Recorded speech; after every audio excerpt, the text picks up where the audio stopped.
Hey guys, welcome back to Home Built, and now I have a nice straight Alpha shell, or what's left of it. It's time to start actually repairing some of this rust.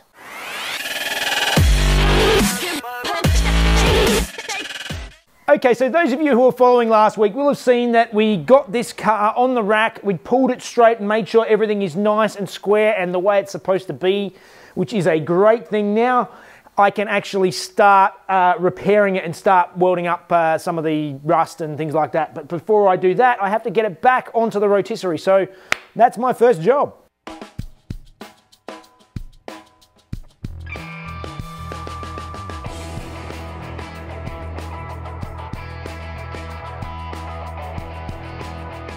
Okay, so the car is now back on the rotisserie, and the first thing I'm going to do is go around and cut off these tabs off the car. These are the ones that I put on so that we could pull the car straight. Now it's straight, they can come off and we can start looking at repairs.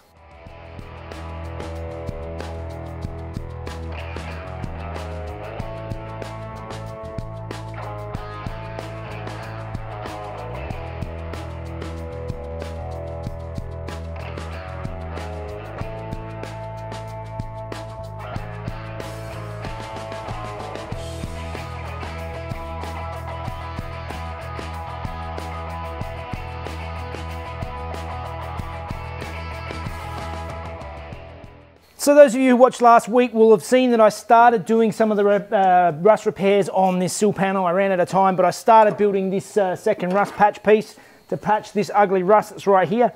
So I'm just going to go through now and scribe out around it and then cut out my piece and make this little repair section to fit it perfectly. What I was going to try last week, which I didn't get to because I was out of gas, I didn't realise, I'm going to try and do most of the welding on this car with the TIG welder. The main reason I find for that is all my other cars I've done with the MIG welder, and the MIG welder you can get to do all these sheet metal repairs, even the thin stuff, it can all be done. The issue I found is warping, and it's not necessarily actually when I was doing the welding. It was the fact that the MIG welder leaves a very big, very hard weld that you then have to grind off, just like I've just done with these panels here. And that actually put so much heat into the panel. I got more warping from the grinding the welds back than I did with actually welding it itself. The TIG welder is much more controlled, much finer, and also if I can put these in and get them to butt up as tight as possible, you can often weld them together and just fusion weld it, and you need very little filler, and it's also much more direct, much more controlled, and puts a lot less heat into the panels. So less warping, less grinding back welds. Hopefully I'll have a very good, neat repair when I'm done, and yeah, and I won't have such a warped mess to deal with at the end.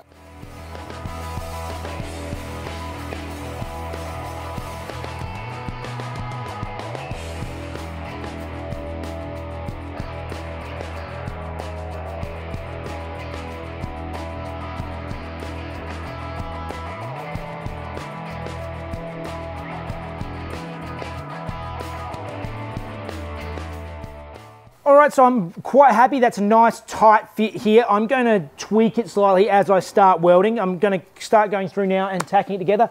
Now, I have only used my TIG welder once or twice, so I am a complete noob at TIG welding, so we're just going to see how it goes.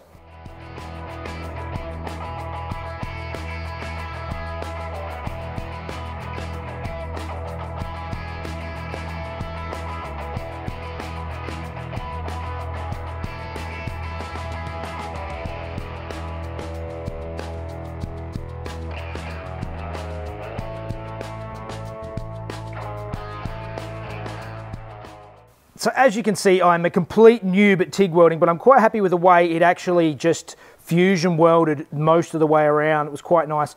I did blow a hole through up here, and so I've stacked it in, and it's quite ugly, and there's another hole that I blew through down here, so it's quite ugly. There's some very ugly bits, but as I said, I am a complete noob at TIG welding. I'm teaching myself, but I still like how flat and neat the weld is, compared to what the equivalent MIG weld would be.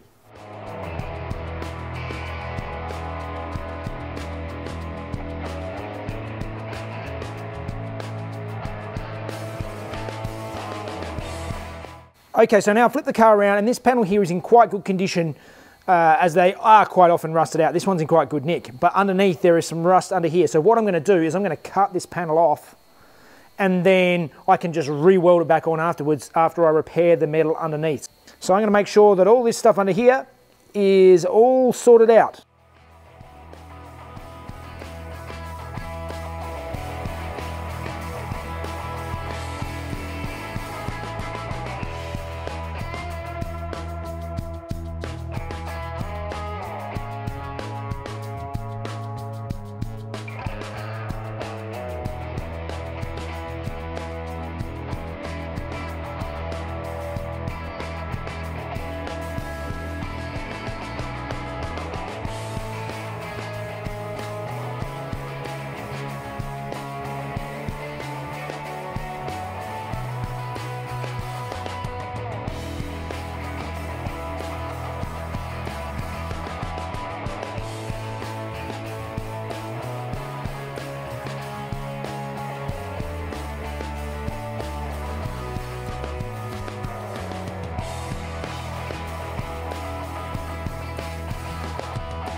All right, so moving forward, I patched this rusted piece under here that actually I found after I cut out this panel, so it's a good thing I actually cut that out and found there's a rusted piece there.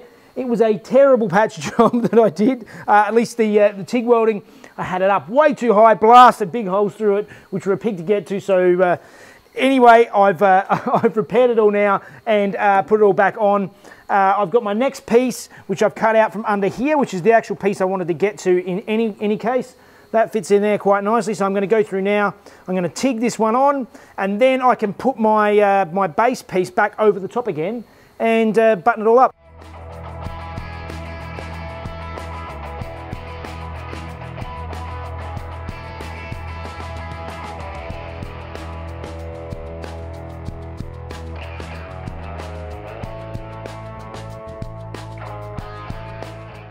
All right, so after pulling this all apart and fixing all that rust, it's now time to put this last piece that I cut off back on again. I'm going to MIG weld all this because it's a thicker gap. With a bigger gap, the MIG weld is much better for filling gaps. TIG weld is not very nice, at least not for me, for filling gaps. And this is also much thicker metal, so that's perfect for what I'm doing. So I'm going to sit this on here now, weld it back on.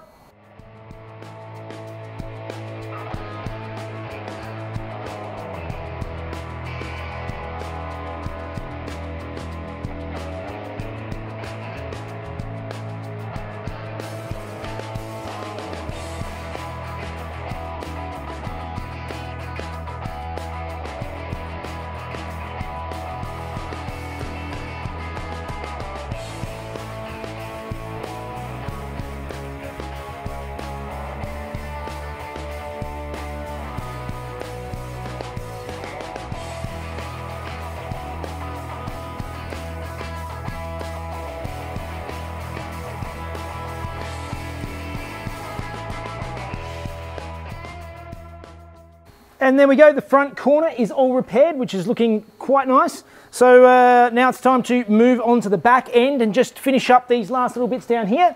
Okay, so my next spot of rust to tackle is right here, and the issue I have is it has a curve in it and folds that go both ways. So what I want to do is have the vertical here, then flat, and then back down again, but keeping the curve. So I actually invested in a bunch of sheet metal tools. As you've seen, I've got my guillotine press brake roller set up, but I've also went and got a Shrinkage Stretcher, and I've never used them before. I've seen them used, I've watched a bunch of videos, but I'm going to try and use that to make this shape and see if I can get it to something resembling this setup.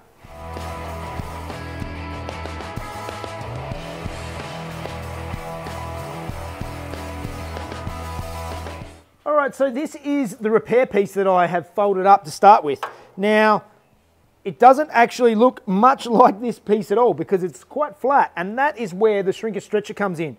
So let's get it out now and see if I can start making this look a little bit more like what I want it to look like. Now, I might be biting off a bit more than I can chew here by the first thing that I ever try to shrink and stretch is something I actually have to shrink one side to make this whole piece curve this way, but I also have to stretch this side at the same time. So I'm going to have to switch between, and as I only have one sort of Shrinkage Stretcher set, so I have to swap the jaws continually between them, so it might be more difficult than I first think, but we'll see how it goes. But basically this setup is, this is what the Shrinkage Stretcher is. It's got these jaws in here that grab hold of the steel and either stretch it apart or squish it together, and you just sort of keep clamping it down, and it'll work its way along and sort of either shrink or stretch depending on which jaws you've got in here. I'll put a link to this in the description if you want to have a look, and all I can do now is give it a go and see if it's doing what I want it to do.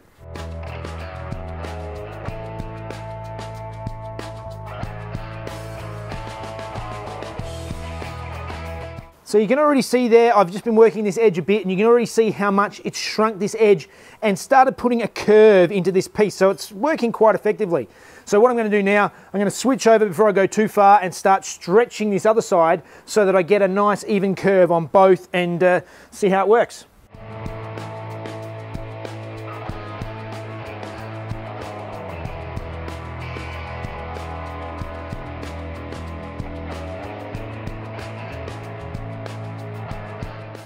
And now you can see this bottom edge I've been stretching to make this longer, and that has been enhancing this curve. So backwards and forwards a little bit more, and I'll go and do some test fitting and see if we can actually make this fit where we want it to.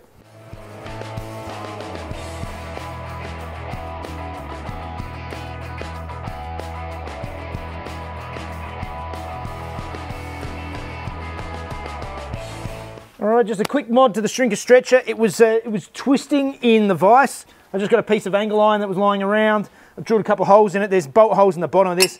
I'm going to bolt this on so it's sitting just a little bit wider than this Shrinkage Stretcher does. So I'll be able to lock in underneath the jaws in the vise, and hopefully then it won't rock backwards. It'll just stay nice and tight, and I can keep working without this thing moving everywhere.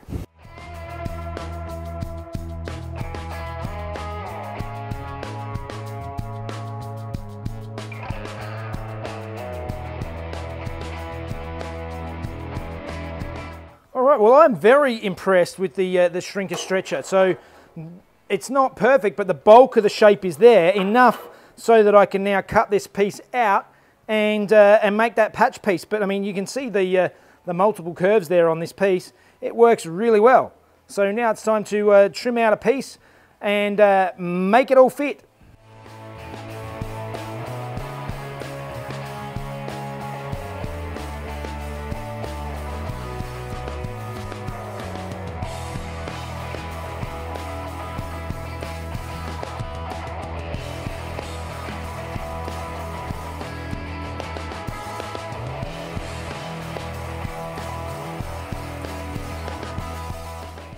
All right, that patch is done. It's looking good. It's all filled in and fits nicely. I'm quite happy with that Shrinkage Stretcher. It works really well.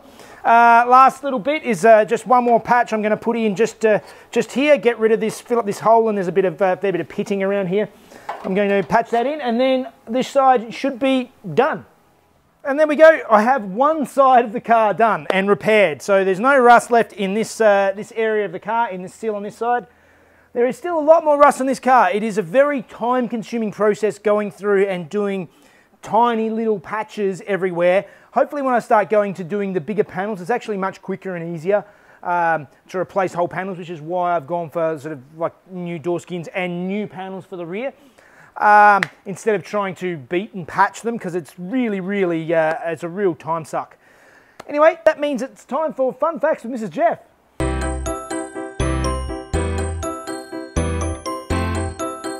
Hey guys, in 1952, Alfa Romeo experimented with its first front-wheel drive car.